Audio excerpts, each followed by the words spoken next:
What's up everyone, back for another beer review, and today I'll be reviewing yet another beer from Tröegs Independent Brewing, and they are out of Hershey, Pennsylvania, and this is their Hopora IPA. So this is an IPA that comes in at 6.2% alcohol by volume, no IBUs listed in time of review, and this can is approximately 6 weeks old, and it also has a freshest by date of November 6th of 2024, so we should be more than good to go. So this was a new seasonal release from Tröegs last year in 2023. I didn't pick it up, but I saw it quite fresh this time around, so I grabbed it. When I grabbed this, I think it was a couple weeks old. I'm reviewing this as a shelfie beer for the month of August 2024. It's actually the last shelfie beer that I'm reviewing for the month, so hopefully we go out with a bang. And they have a spiel here on the side of the can that I'll read at the end if I remember. If not, it'll be in the description box.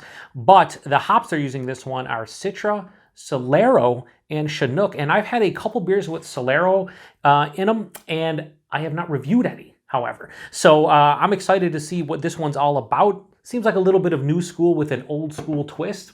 Hopefully, that's exactly what it is. So we're going to crack it open and get it into the hashtag half proper glassware, because this is a Tröegs glass. However, it is the Mad Elf glass, so not really proper, but kind of. Anyway, we're going to give this a beautiful pour, hopefully. And by beautiful means, there's probably a high probability that I spill this. As you guys know, when it comes to pouring beer, I'm horrible. But that wasn't too bad. So a little bit like that. Throw this over here. And that looks like haze. That does not, I was thinking Citra, Chinook, and Solero, and it's 6.2%. I don't know why I thought this would be like a clear beer or something, but yeah, it's hazy. It has a murky honey orange color, a little bit darker, a little bit more like a vibrant orange. It's pretty nice looking, actually. About a 2.5, almost 3 fingers of this off-white, almost lightly cream-colored head. Looks pretty creamy. Has some slight bigger bubbles. For the most part, it looks like it's going to stick around. Murky and turbid, can't see through it. Hold up to light. There is no light getting through this one. I mean, as far as like a hazy IPA of some sort goes, this would fit the bill. And yeah, let's get into the aroma. Wow. Now again, it's 6 weeks old. I picked this up. It was a couple weeks old, maybe like 2.5 weeks old, something like that. This smells like it's 2 to 2.5 weeks old. A vibrant citrus throughout the entire aroma. Yeah, it's like sweet, almost candied orange, tangerine. There's more of like a pithy kind of grapefruit though. Yeah, there's a little bit of like a grapefruit and like orange pith, maybe rind. But man, like almost not quite like Skittles or Starburst S. It's not like super candied, but it has like a sweeter, almost candied like citrus aroma. In addition to that, I'm getting a ton of pineapple, peach, and mango in that order. Again, very vibrant and juicy. And I don't say juicy a lot when I review IPAs, but it does have like a juicy kind of nose to it. But I think that Chinook on the back of the aroma, like as I smell it, all that vibrant citrus character and the tropical fruits and the stone fruits hit me. But what I'm left with is this nice, like almost resinous pine quality, like a floral resinous pine. Lower ABV, I get a little bit of like a crackery malt, touch of breadiness. The smell is fucking really, really good for a shelfie IPA, if I'm being honest with you. So let's get into it. Cheers, everyone.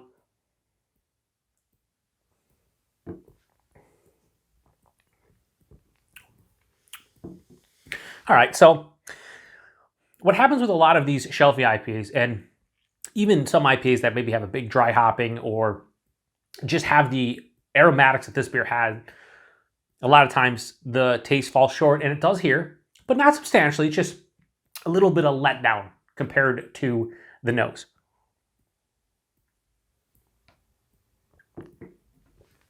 Buying this one for 6.2 is like medium, maybe a touch over medium.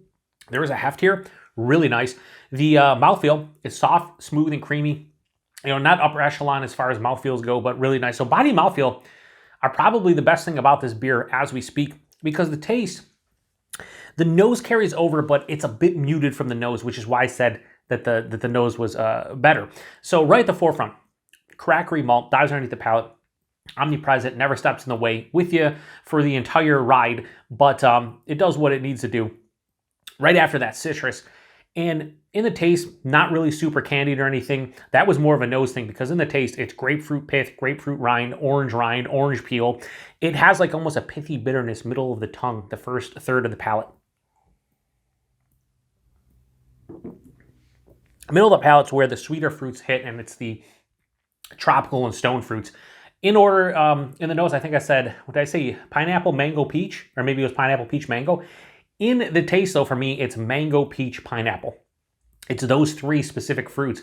It's like an overripe and creamy mango, a little bit of like a sweeter peach, and then the pineapple has like a crushed pineapple. It's sweet. It's more sweet middle of the palate, which is surprising for me because a lot of times for me with these beers, it's the first half of the palate that's sweet, and then it kind of dries out, and the bittering is on the finish. That's how my palate works anyway, and it might be stupid. That's right, it is stupid. The finish has that floral, resinous pine character. It's not too big, but it's nice. It's like mild to moderate on the finish. This finish is semi-dry, a mild to moderate bitterness, so it doesn't really lean sweet, but it's not like super balanced. I would say it leans ever so slightly sweet, like 55 to 45, 55% sweetness, 45% like that dry kind of bittering finish. 6.2% you can't tell, and I would say maybe even closer to 7, maybe 7.5 based on the body and mouthfeel alone, which is spectacular. Best part about this beer. This is a nice crushable lower ABV hazy IPA. If you're in the mood for a hazy, you don't want to break the bank, and at the same time, you want some nice flavors, lower ABV so you can crush more of them. Just this is like, if you're in the mood for, I know a lot of people drink like crispy boys and like, you know, loggers and whatnot after like cutting the grass or doing some yard work or whatever. If you're in the mood for a hazy and you wanted something to refresh yourself, this would be a good one to pick because it has all the flavors you kind of look for in a hazy, although I think it has a little bit more of that old school kind of flair to it with the Chinook providing that like floral resinous pine character, which is really nice. But this is not sit heavy on the palate. It does not bog down the palate. It's very easy to drink. I could finish the rest of this in like 5 to 10 minutes and go back for another. There's nothing great about this one, but there's also nothing bad. It's just a well-made, well-brewed, well-executed hazy IPA that has some new school characteristics with an old school flair. That's the best way I can put this one. So Hopora IPA from Tröegs, I give it a 4 out of 5. I mean, for a shelfy IPA, shelfy hazy IPA, you could do much, much worse on this one. I think it's really, really nice. And we will read the back here momentarily. Most of the time I remember, but sometimes I forget. But they have a little spiel and they have some ingredients and whatnot. So we'll go over that in a second. All right, so they have malt, pale, oats, wheat, and unmalted wheat. The hop cycle, they say, is fall. And then it says hops, Citra, Solero, and Chinook. It says Hopora is a tribute to the hop spirit for a bountiful crop. Built on pale malt, oats, and wheat, this IPA showcases Solero hops. Radiant notes of tropical citrus. Yeah. Are supported by grapefruit rind, yes, and subtle pine from Citra and Chinook, for sure. Immerse yourself in the juicy aura of our crisp seasonal ale. So they're saying it's a juicy one, but it's crisp, and I would say it's not as crisp as I would think, for especially a beer looking like this and just everything going with it. But it definitely is juicy, and it has that, you know, quintessential New England / hazy IPA that a lot of people want. And for I would say as a shelfy hazy goes, this is one of the better mouthfeels I've had in a long time. Price point availability. I think in my area, this is like $11.99 6-pack, might be a $1 or $2 cheaper where you are, or maybe a $1 or $2 more expensive, but $12 for 6 packs of this. You're talking $2 a can.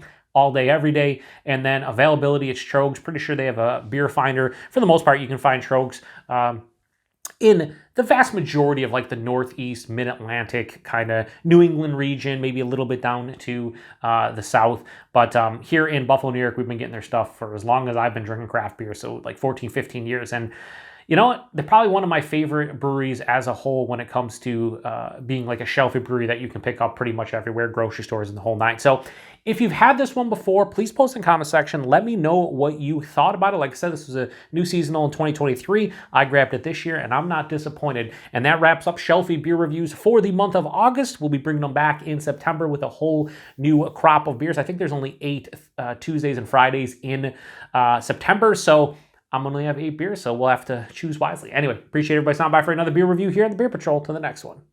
Cheers.